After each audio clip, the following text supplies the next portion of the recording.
RRB கிளர்க்குடைய prelims எக்ஸாமில் என்னென்ன topics expect பண்ணலாம் அண்ட் எக்ஸாமை எப்படி அப்ரோச் பண்ணுறது அப்படிங்கிறதுக்கான ஒரு லாஸ்ட் மினிட் டிப்ஸ் வீடியோ தான் ஃப்ரெண்ட்ஸ் இது. அதுக்கு முன்னாடி நீங்கள் நம்ம சேனலை சப்ஸ்கிரைப் பண்ணாமல் தான் சப்ஸ்கிரைப் பண்ணிட்டு இந்த வீடியோக்கு லைக் பண்ணிக்கோங்க. முக்கியமாக உங்கள் ஃப்ரெண்ட்ஸ்க்கு நம்ம சேனலை ஷேர் பண்ணுங்கள். ஓகே, நியூமெரிக்கல் எபிலிட்டி ஒரு 20 நிமிஷம், ரீசனிங் எபிலிட்டி ஒரு 25 நிமிஷம் நமக்கு செக்ஷனல் டைமிங்காக வரப்போகுது.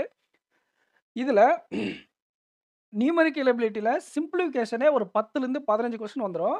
Number series quadratic equation number சீரிஸ்க்கு பதிலாக சில சிப்பில் ராங் நம்பர் கூட கேட்பாங்க. ஸோ இதிலிருந்து 5லேருந்து 10 கொஸ்டின் வந்துடும்.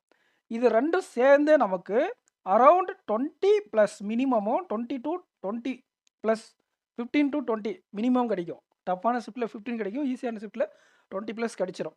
அப்போது நம்ம இங்கேயே அந்த 20 ப்ளஸ் கிட்ட ஸ்பீட் மேக்ஸில் ஸ்கோர் பண்ணிவிடுவோம்.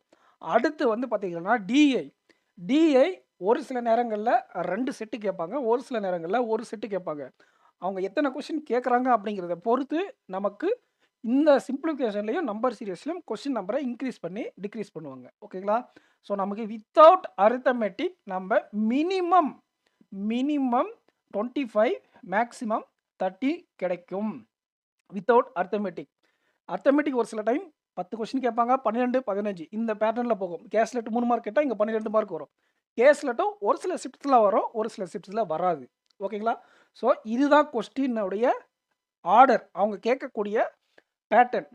இதில் நீங்கள் சிம்பிளிஃபிகேஷன் நம்பர் சீரியஸ் டிஐ மட்டுமே வச்சு நல்ல ஸ்கோர் பூஸ்ட் பண்ணிட்டு அர்த்தமெட்டிக்கில் செலக்டிவாக கொஸ்டின்ஸ் நம்ம அட்டன் பண்ணாலே நம்மளால் ஒரு நல்ல அட்டெம்ப்டை கொடுக்க முடியும். அரௌண்டு 30 ப்ளஸ் 30 32 அந்த மாதிரி கொடுக்க முடியும்.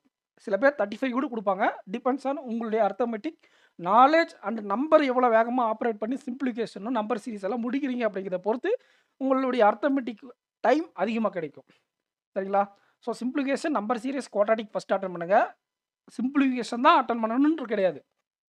நம்பர் சீரிஸோ குவாட்ராட்டிக் ஈக்குவேஷனோ உங்களுக்கு வந்துச்சுன்னா அதை கூட அட்டன் பண்ணிவிட்டு அதுக்கப்புறம் கூட சிம்பிளிஃபிகேஷன் இந்த 1ஆம் நம்பர் 2ஆம் நம்பரில் எது பட்டாலும் ஃபஸ்ட்டு அட்டன் பண்ணிடுங்க. ராங் நம்பர் மட்டும் கொஞ்சம் யோசிச்சு லாஸ்ட்டில் அட்டன் பண்ணுங்கள். அதில் நம்பர் சீரிஸில் ஏதாச்சும் கஷ்டமாக இருந்துச்சு அப்படின்னா ஸ்கிப் பண்ணிவிட்டு கடைசியாக ட்ரை பண்ணுங்கள். ஓகேங்களா? மார்க் ரிவ்யூ கொடுத்துட்டு கடைசியாக ட்ரை பண்ணுங்கள். டேட்டா இன்டர்பிரேஷன் அதில் சில நேரங்கள் ரொம்ப ஈஸியாக கேட்பாங்க, சில நேரங்களில் அதில் இருக்கக்கூடிய ஒரு கொஷின் இல்லை 2 கொஷின் என்ன பண்ணியிருப்பாங்கன்னா டிஃபிகல்ட்டாக கேட்டிருப்பாங்க. அப்போ உங்களுக்கு ரொம்ப டைம் கன்சியூமிங் ஆகிற மாதிரி இருக்குது, இல்லை ஏதோ மிஸ்டேக் பண்ணிட்டீங்க அப்படின்னா அதையும் ஸ்கிப் பண்ணிவிட்டு மார்க் பண்ணிட்டு லாஸ்ட்டில் ட்ரை பண்ணுங்கள். ஏன்னா இங்கே அட்டன் பண்ணுறதுக்கு உங்களுக்கு நிறைய கொஸ்டின்ஸ் பின்னாடி இருக்குது. வராத ஆன்சருக்காக நீங்கள் ரொம்ப நேரங்க ட்ரை பண்ணக்கூடாது. ஓகேங்களா? ஸோ இந்த ஆர்டரில் அட்டன் பண்ணுங்கள். எக்ஸாமை நல்லா ஃப்ளோவாக கொண்டு போங்க.